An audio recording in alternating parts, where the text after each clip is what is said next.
Assalamualaikum warahmatullahi wabarakatuh. Selamat datang kembali di channel Radio Story. Masih bersama dengan saya Mas Alan. Untuk kali ini saya akan menceritakan sebuah cerita yang berjudul Panti Asuhan episode Makan Malam. Cerita ini ditulis oleh akun X bernama Bri Story. Bagi teman-teman yang ingin membaca langsung ceritanya, nanti silahkan saja kunjungi linknya yang akan saya sertakan di kolom deskripsi. Sebelum kita masuk ke ceritanya, jangan lupa untuk like, comment, subscribe channel ini dan nyalakan juga lonceng notifikasinya agar tidak ketinggalan cerita-cerita dari channel ini. Dan seperti apa ceritanya? Mari kita dengarkan.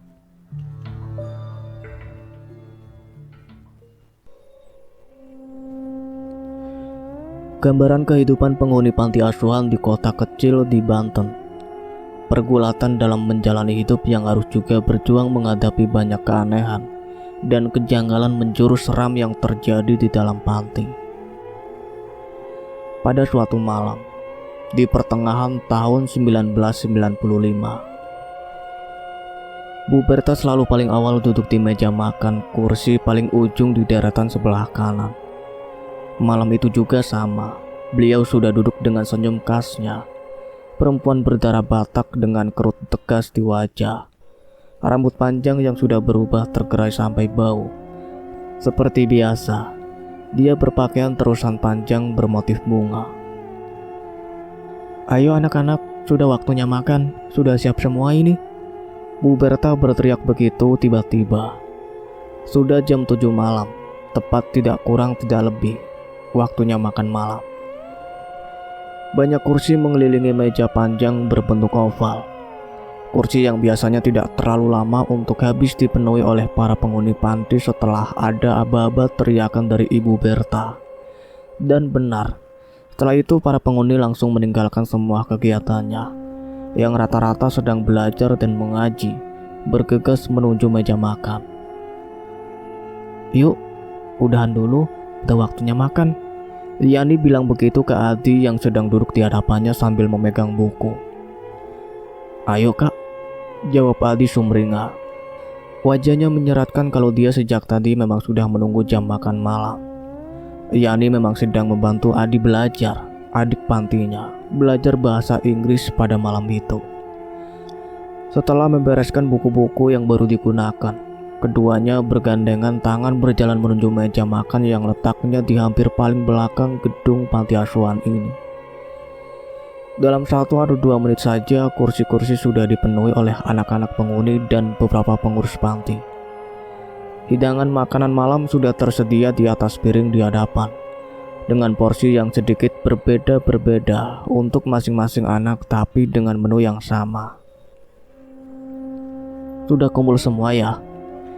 Bu Berta bertanya setelah menghitung jumlah anak yang sudah duduk di sekeliling meja makan.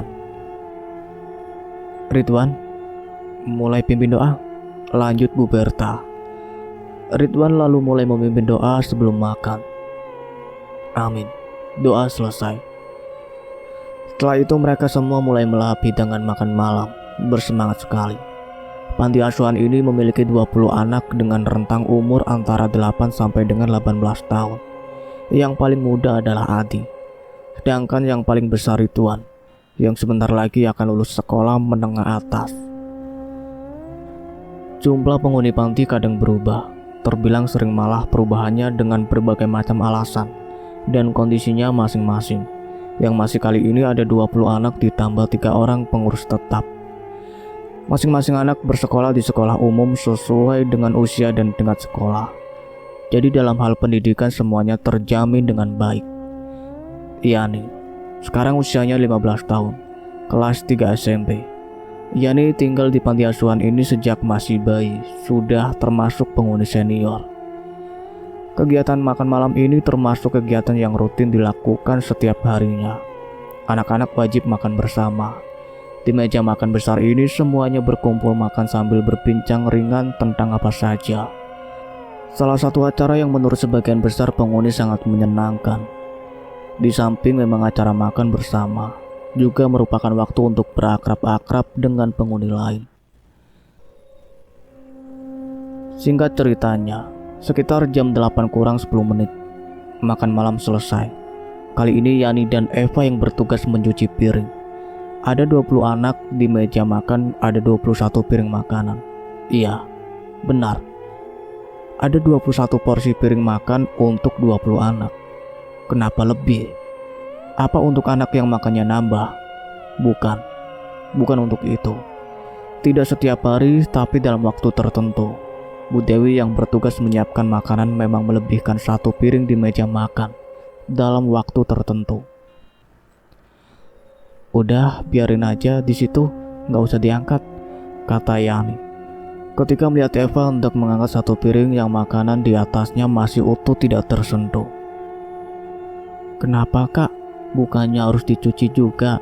Tanya Eva penasaran. Iya, dicucinya nanti agak maleman. Sekarang biarin aja di situ, jawab Yani lagi. Eva memang anak baru.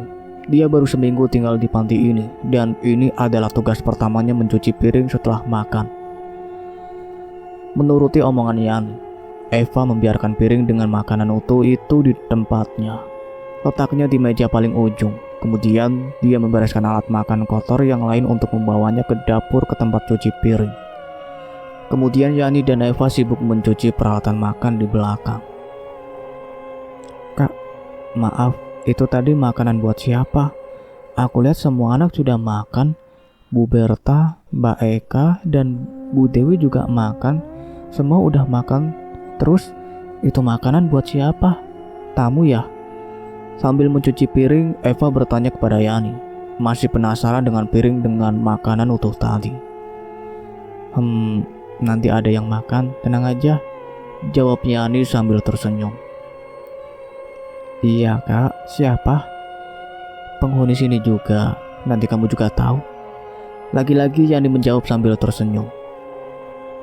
Oh, penghuni sini juga, datangnya malam ya? Tanya Eva lagi sambil tangannya terus sibuk mencuci piring. Iya, jawab Yani pendek. Selanjutnya mereka berbincang membicarakan hal lainnya. Tawa ringan mengiringi kegiatan mereka. Sekitar jam 8:30 mereka selesai. Kemudian melangkah berjalan meninggalkan dapur hendak menuju ruang depan di mana biasanya masih banyak anak yang berkumpul sebelum masuk ke kamar masing-masing. Dari dapur mereka melewati dulu ruangan makan. Di sana meja makan sudah rapi dan bersih. Tidak ada lagi piring dan peralatan makan lainnya. Tapi di sudut meja paling ujung masih ada piring yang tadi. Piring yang di atasnya masih lengkap nasi dan lauk pauknya. Ditambah dengan segelas air putih yang masih utuh juga. Udah, biarin aja, ucap Yani yang melihat Eva masih terus memperhatikan piring itu. Sesampainya di ruang tengah, Yani dan Eva masih melihat beberapa anak yang berkumpul berbincang sambil menonton televisi. Atau sekedar bersantai. Ada juga yang sedang membaca buku atau belajar pelajaran sekolah. Yani dan Eva ikut bergabung. Terlihat juga Bu Berta dan Mbak Eka mendampingi mereka semua. Gimana sekolah kamu Eva? Tanya Bu Berta ketika melihat Eva sudah duduk di dekatnya. Selain memang penghuni baru, Eva juga baru bersekolah di SMP tempat anak panti lainnya yang seusia bersekolah. Iya Bu, lancar kok. Aku senang, semuanya baik, jawab Eva. Kemudian percakapan berlanjut membahas hal lain. Sementara Yani kembali mendampingi Adi yang sedang asik membaca buku. Kegiatan santai ini juga selalu dilakukan setelah selesai makan malam. Biasanya ketika sudah jam 9, satu persatu anak masuk ke kamarnya masing-masing, bersiap untuk tidur. Panti asuhan ini memiliki bangunan utama yang cukup besar, bertingkat 2 pula. Bangunan yang usianya terbilang tua, sudah berdiri sejak 1970-an. Di dalamnya ada 9 kamar tidur, 4 kamar di lantai bawah, sisanya di atas. Setiap kamar diisi oleh 2 atau 3 anak. Panti ini juga memiliki tempat kamar mandi, 2 di lantai atas dan 2 di lantai bawah. Di luar, panti pemilik halaman luas yang dipenuhi dengan pepohonan rindang dan asri. Pokoknya sangat nyaman bagi para penghuninya. Udah jam 9, ayo masuk kamar masing-masing, Bu Berta bilang begitu ketika memang jarum pendek jam dinding sudah menunjuk ke angka 9. Perlahan setiap anak mulai membereskan buku-buku yang dibaca kemudian bersiap untuk tidur. Anak-anak perempuan kamarnya di lantai atas, termasuk Yani dan Eva. Sedangkan anak laki-laki di kamar bawah, termasuk Adi dekat dengan kamar Bu Berta dan Mbak Eka. Beda dengan Bu Dewi, kalau sudah selesai acara makan malam, beliau akan pulang ke rumahnya, tidak menginap di panti. Termasuk Bu Berta dan Mbak Eka, semuanya akhirnya pergi masuk ke kamar masing-masing, meninggalkan ruang tengah jadi kosong. Yani dan Eva kemudian berjalan menuju kamarnya di lantai atas. Tangga menuju lantai atas letaknya di ruang makan. Nah, ketika sudah mau naik tangga di ruang makan ini, Eva masih saja memperhatikan piring tadi. Piring yang nasi dan lauk pauknya masih utuh. "Kak, sayang amat ya makanan itu, apa nanti dibuang?" tanya Eva ketika sedang berjalan menaiki tangga. "Gak akan dibuang, sebentar lagi juga ada yang makan kok. Udah, biarin aja," jawab Yani. Masih bingung tapi Eva memilih untuk diam. "Nanti kita yang cuci piringnya kalau udah dimakan," kata Yani kepada Eva beberapa saat sebelum masuk kamar. "Ah, cuma satu piring doang, aku aja bisa kak, ngapain berdua-duaan?" jawab Eva. "Ya sudah, kalau kamu berani turun sendiri nanti," ucap Yani sambil tersenyum. Di dalam kamar mereka langsung sibuk menyiapkan seragam sekolah yang akan dipakai esok hari dan buku-buku yang akan dibawa. Sambil berbicara diselingi dengan canda tawa ringan. Sebelum tidur memang hampir selalu begitu. Sampai kemudian ada sesuatu yang terjadi. Di tengah keasikan bercengkrama, tiba-tiba mereka diam nyaris bersamaan, lalu saling berpandangan. "Kakak dengar juga?" tanya Eva. "Iya," jawab Yani sambil tersenyum. "Siapa itu kak? Siapa yang masih belum masuk kamar?" Yani tidak menjawab pertanyaan Eva. Dia hanya tersenyum. "Kayaknya tadi aku lihat semua udah masuk kamar. Udah jam 10 lewat kan ini?" lanjut Eva. Yani tetap tidak menjawab. Ada apa sebenarnya? Ternyata tadi nyaris bersamaan Yani dan Eva mendengar ada suara anak laki-laki tertawa terkekel di lantai bawah. Kamar Yani dan Eva memang dekat dengan tangga. Jadinya seringkali suara-suara dari lantai bawah bisa terdengar dengan jelas. Ditambah pintu kamar selalu dalam keadaan terbuka kecuali kalau sudah jam tidur. Iya, mereka dengan jelas mendengar kalau ada suara tawa anak laki-laki dari lantai bawah. Makanya merasa aneh, karena yang mereka tahu semua penghuni sudah masuk ke kamar masing-masing. "Kamu kalau mau cuci piring sekarang aja, Pak," ucap Yani berselang beberapa menit kemudian setelah keheningan. "Sekarang emang udah bisa dicuci?" tanya Eva. "Udah." "Kok kakak tahu?" "Tahu, udah sana," jawab Yani masih tersenyum. "Iya sudah, aku turun deh." "Mau aku temenin?" "Gak usah lah kak, ngapain berdua-dua?" jawab Eva. Kemudian Eva melangkah keluar kamar, menuju lantai bawah ke ruang makan. Ruang makan sudah nyaris gelap ketika Eva sudah sampai di bawah. Lampu utama sudah dalam keadaan mati. Penerangan hanya bersumber dari cahaya lampu kecil di ruang tengah, dan lampu teras samping yang cahayanya masuk dari sela-sela jendela. Remang dan gelap, tapi Eva masih bisa melihat semuanya, termasuk piring kotor di atas meja makan. Benar, Eva melihat piring yang tadinya masih utuh makanannya ternyata sekarang sudah seperti baru saja ada yang makan. Menyisakan sedikit sisa makanan saja. Gelas yang tadi berisi air putih tadi pun sudah kosong. Benar kata Kak Yani, ternyata udah ada yang makan. Tapi siapa ya? Eva bertanya-tanya dalam hati. Atau anak yang tadi ketawa yang makan? Lagi-lagi Eva bertanya-tanya. Walau masih bingung, Eva tetap membereskan piring dan gelas itu, membawanya ke dapur untuk dicuci. Hanya satu piring gelas dan sendok garpu saja. Tidak akan lama Eva mencucinya. harusnya seperti itu. Tapi tiba-tiba Eva harus menghentikan mencuci ketika sekali lagi dia mendengar suara tawa. Suara yang persis sama dengan yang terdengar ketika masih berada di lantai atas tadi. Kali ini suaranya tentu saja terdengar jadi lebih jelas, karena sepertinya bersumber dari ruang makan yang letaknya dekat dengan dapur. Sontak Eva langsung menoleh ke belakang, ke arah pintu yang menghubungkan dapur dengan ruang makan, untuk melihat siapa yang tertawa. Tapi tidak ada siapa-siapa, tidak ada orang atau anak kecil. Ruang makan pun masih gelap ketika Eva mendekat ke pintu dan melihat ke sana. Kemudian dengan kebingungan yang masih ada, Eva memutuskan untuk lanjut mencuci. Tidak lama kemudian suara tawa anak kecil itu terdengar lagi. Kali ini sangat jelas, sangat yakin kalau sumber suara berada persis di belakangnya. Makanya Eva langsung menoleh ke belakang. Setelah itu Eva sempat terdiam karena melihat ada anak laki-laki berumur sekitar 6 atau 7 tahun sedang berdiri di pintu. Pintu menuju ruang makan. Anak laki-laki ini berdiri diam dalam gelap sambil tersenyum. Eva membalas senyumannya. Eva tidak kenal dengan anak ini. Selama sudah seminggu tinggal di panti, Eva sama sekali belum pernah melihatnya. "Hai adik kecil, kamu baru makan ya?" tanya Eva sambil tersenyum. Anak laki-laki itu mengangguk, kemudian tertawa. Suaranya persis dengan suara tawa yang Eva dengar sebelumnya. Kemudian anak itu berlari dalam gelap menuju ruang tengah. Eva kemudian mengejarnya, penasaran. Dia ingin tahu hendak kemana anak itu menuju. Tapi sesampainya di ruang tengah, Eva tidak melihat lagi keberadaan anak itu.